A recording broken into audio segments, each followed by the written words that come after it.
जनता का तो कुछ कह नहीं सकते हैं। जनता तो वोट दे ही रहे, लेकिन देख रहे हैं कि हर जगह तोड़ मरोड़ करके सरकार जो है बीजेपी बना रही है। भारत विश्व का सबसे बड़ा लोकतंत्र कहा जाता था, हमको ऐसा लग रहा है। अब तो ये लगता है तानाशाह की तरफ बढ़ते जा रही है।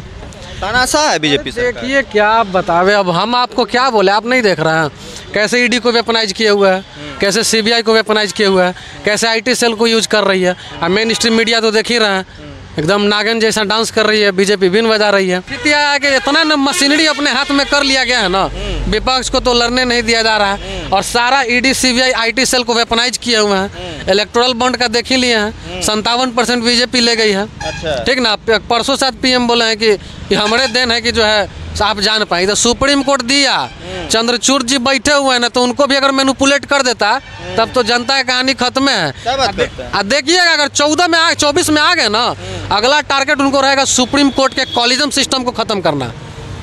समझे कि नहीं? ऐसा हो सकता है, एकदम होगा। 99वां संविधान संशोधन किस लिए लाया गया था?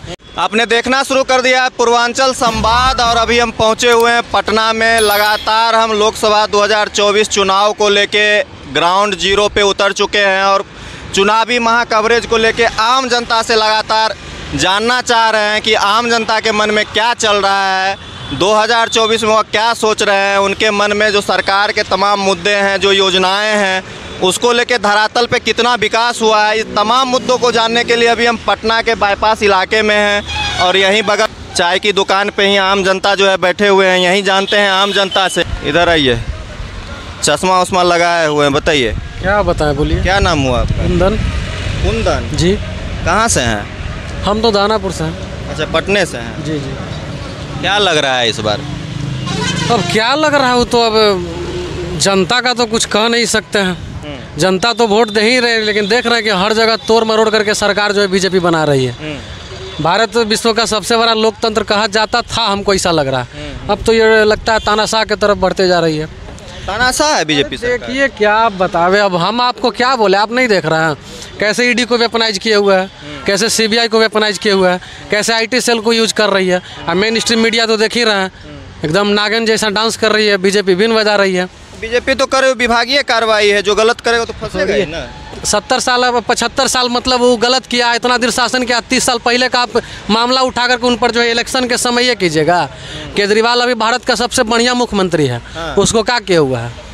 अभी PML एक्ट आया 2018 में, उसमें बोल दिया गया कि आप गिल्टी तब तक नहीं है जब तक आप गिल्टी नहीं प्रूव किए जाते हैं। ये कौन सा भाई तरीका है? आप किसी को भी उठा करके डाल दिए हैं, केस चल रहा है उतना बड़ा बड़ा नेता को, अभी तक उस पर कोई सुनवाई नहीं कर रहा है। ऐसे ही इलेक्शन के समय उठा करके सारे स्टार प्रचारक को अंदर, विपक्ष को तो लड़ने नहीं दिया जा रहा है। अब इस पर आप लोग तो बेहतर जानते होंगे। अब देखिए, अब 2 चीज़ बचा हुआ है, एक सुप्रीम कोर्ट और एक ये आप लोग का जो सोशल साइट वगैरह ये सब जो है सोशल मीडिया। इस पर भी अगर 24 में आती है तो कानून बनाएगी, बस जनता की आवाज़ गया। अब क्या कह रहे हैं, मतलब 24 में जो मोदी जी आएंगे तो पत्रकार को और जस्टिस वगैरह सब? तो मेन स्ट्रीम मीडिया तो आप देख ही रहे हैं क्या कर रही है। क्या कर रही है? विपक्ष की आवाज़ को गायब कर दी है, गायब कर दिया एकदम गायब। कल देखिए, कल या परसों साथ महारैली हुआ है, उसमें मतलब इलेक्शन कमीशन सत्ताधारी लोग कुछ भी बोल रहे हैं तो उसके प्रति कोई नोटिस नहीं।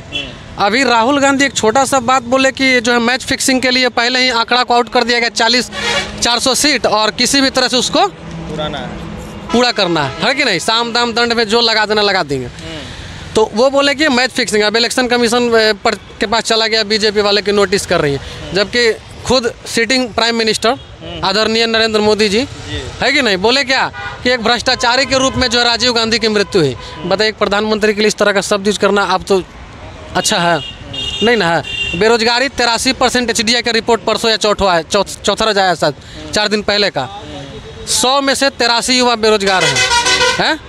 न सही से उनका रोजगार पे कोई ध्यान है। बोले 2 करोड़ देंगे, वो तो गायबे छोड़िए, 2 करोड़ छीन लिया होगा हमको लगता है।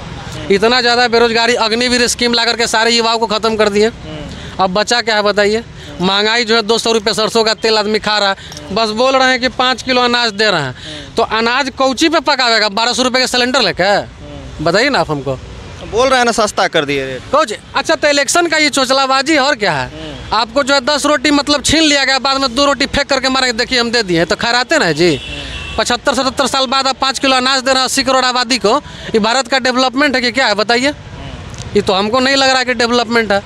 है कि नहीं। एजुकेशन सिस्टम को तो धीरे धीरे चौपट कर ही रहा है बोल रहे हैं नया नया पॉलिसी ला रहे हैं, आप कर रहे हैं सिस्टम। अच्छा, कई गो पॉलिसी आया। नमामि गंगे 2014 में गंगा की हालत देख रहे हैं। अभी आयुष्मान कार्ड के भैया के पूछ रहे थे, आप जाइए किसी हॉस्पिटल में, आयुष्मान कार्ड का सरकार कितना पेंडिंग किए हुए, कोई हॉस्पिटल जो है नहीं लेता है कि भाई हम आपका कर देंगे, मेरा सरकार क्लियर कर ही नहीं रहा, तो हम आपका इलाज क्यों करें। अच्छा, आप जाकर के पता कीजिए, हम गए हुए तभी तो बता रहे हैं। अच्छा, तो यही सब चीज़ है, सारा फॉल्स काम हो रहा है बस। आयुष्मान कार्ड का प्रॉपर लाभ नहीं मिल रहा है। कहाँ प्रॉपर लाभ मिल रहा है जी। आप 100 में से आप जाइए, आप सर्वे कर लीजिए, अगर झूठ मेरा बात लग रहा होगा तो चाहे इतना से आप पूछ लीजिए कितने लोग आयुष्मान कार्ड का लाभ ले रहा है सबके पास।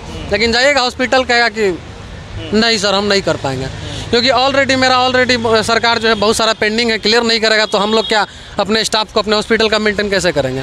तो यही सब बात है। आप जो इतना बात बोल रहे हैं, मोदी जी तो कह रहे हैं ना 2047 तक का मेरा प्लान है, एयर स्ट्राइक किए। प्लान एग्जीक्यूशन कैसे हो रहा है? एयर स्ट्राइक का नाम लिए, पुलवामा अटैक में क्या हुआ, 200 किलो आरडीएक्स ले घुस गया, बताया सत्यपाल मलिक क्या बोले, बोल रहे थे कि भाई एयर आने के लिए तो नहीं आने दिया गया। तो अब अंदर की बात है। हम मोदी जी तमाम बराबर जिक्र करते रहते हैं ना, इंफ्रास्ट्रक्चर इतना मजबूत किए हैं, कैसे होगा। हम अभी बोल देंगे बॉर्डर को, तो बॉर्डर इलाके को एक मिनट किए हैं। अरे इससे पहले नहीं था। बोलते हैं कि फॉरेन पॉलिसी, इंदिरा गांधी से बढ़िया फॉरेन पॉलिसी है, पाकिस्तान को तोड़ दी। इंदिरा गांधी से बढ़िया पॉलिसी है। 1971 में पाकिस्तान, पूर्वी पाकिस्तान कैसे टूट के बन गया बांग्लादेश, उनसे ज़्यादा बेहतर पॉलिसी है। आज तक इतना महंगाई नहीं देखा जनता, आज तक इतना बेरोजगारी नहीं देखा। 83% बेरोजगारी समझ रहे हैं हम लोग, युवा है, देख ही रहे हैं। 14 में क्या बोल रहे हैं रामो मंदिर बना है, उसमें भी तो रोजगार मिला। अच्छा ठीक है, बहुत सारा काम हुआ है जिसमें रोजगार मिला है। अच्छा एक बात बताइए, आप दर्शन और प्रदर्शन में बिलीव करते हैं? हैं? भगवान जो है दर्शन का चीज़ है, प्रदर्शन का चीज़ नहीं है। इस चीज़ को आप ध्यान में रखिए। राम जी हमारे दिल में है, उन्होंने ब्रह्मांड को बनाया, आप उनको जगह दीजिएगा। राम जी कहाँ गए थे जो आप राम को ले आए हैं? वो बोल रहे हैं जो उनके लिए जो है ना, वो बोल रहे हैं जो राम जी के लिए जो है सो नहीं था, रहने के लिए मंदिर नहीं थी। अच्छा, जनता का जो है सो ये था जो भाई एक मंदिर बने राम जी का। अच्छा, बहुत बढ़िया बात बोले। ठीक है, राम मंदिर किए, चलिए उसको हम मान लेते हैं, लेकिन बाकी सब मुद्दा पर तो भी तो ध्यान देना चाहिए ना, बेरोजगारी पे। हमको तो लगता है कि राम मंदिर के पीछे दर्शन से ज़्यादा प्रदर्शन हुआ है। शंकराचार्य को तो छोड़िए दीजिए, देखबे कि आप शंकराचार्य से बड़ा कोई इस देश में, उनके कहने मात्र से बड़ा बड़ा ग्रंथ को रद्द कर दिया जाता है। आप जानते हैं शंकराचार्य बहुत प्रतिष्ठित और बहुत ऊंचे सनातन धर्म में उनका पोस्ट है, उनको जब दरकिनार कर दिया गया तो ये क्या साबित करना है बताइए। फिर भी पब्लिक जो है, कुछ तथाकथित लोग अगर बोल रहे हैं कि बीजेपी ठीक है, तो भाई कीजिए ना। आएगा रसिया चाइना वाला हालत होगा तो समझ में आएगा, चुनाव वहाँ भी होता है किस तरह से। क्या बात कर रहे हैं? अरे अब क्या बात बोले, रसिया चाइना वाला हाल हो जाएगा जी? हो नहीं रहा, विपक्ष को सुरक्षित है। अच्छा कहे से? मोदी जी कहे से बोलिए रहे हैं ना, कहे से बताइए।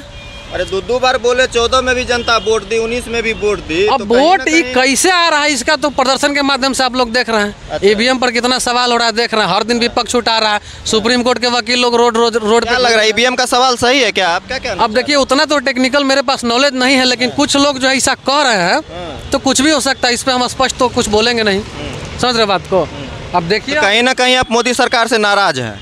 देखिए 14 में तो हम सपोर्ट किए थे, 19 में खुद बैकआउट कर लिया। अच्छा, 14 में वोटवा दिए थे? ऐसा ही बन गया सरकार, क्या लगता है? मतलब कि ऐसा ही बन गया, सारे लोग दिए थे, 2 करोड़ का रोजगार का वादा किए थे। तो देखिए बिहार में तो जातीय समीकरण आपको पता है, लेकिन हम जात पात पे इतना बिलीव नहीं करते हैं। मेरा ही मानना है कि दुए को जात है, को मूढ़क के, को समझदार के, है कि नहीं, उसी चीज़ पे फोकस ज़्यादा रहे तो बेहतर है। आप अपने मूलभूत आवश्यकताओं को रख करके वोट दीजिए, है कि नहीं। ये सब बाकी चोचलाबाजी ये सब काम आने वाला नहीं है। आप किसी भी तरह सर्वाइव करना, आपका आने वाला पीढ़ी जो है चौपट होगा, और इतिहास में बीजेपी का क्या मूल्यांकन होगा वो तो देखा जाएगा। इससे पहले भी ढेर पार्टियाँ 400 सीट लेकर राज किया है, गया ये भी जाएंगे। क्या लग रहा है कौन फिर 24 में? अब 24 में हम क्या बोले, हम तो चाहते हैं कि भाई ये आए, महागठबंधन आ जाए। महागठबंधन है, कम से कम बोले तो है ना कि रोजगार देंगे, अग्निवीर स्कीम को खत्म करेंगे, बेरोजगारी पर फोकस करेंगे। इतना पेपर लीक जो हो रहा है, आदमी कैसे कहाँ ट्रैवल करके जाता है, घर आइएगा तो पेपर लीक हो गया। तो कहीं ना कहीं सवाल तो उठता है ना, जो 14 से पहले पेपर लीक नहीं होता था। अच्छा एक बात बताइए, 14 से पहले कितना बेरोजगारी रेट था आपको पता है? लगभग 35% के आसपास, लगभग 35% के आसपास। अभी जो है 14 के बाद कौन सा जादू का छड़ी रोजगार दिए कि 83% हो गया। एक तो इंटरनेशनल रिपोर्ट मानने से इनकार कर देता है कि हम नहीं जानते, सब झूठ नहीं मानते हैं। कहाँ बोले नहीं, 180 पर्यावरण इंडेक्स दिया था, क्या बोले कि सब भारत को बदनाम करने का साजिश हो रहा है। परसों का कहानी HDI का रिपोर्ट है 83% युवा बेरोजगार है, क्या बोले कि सब रिपोर्ट झूठा है।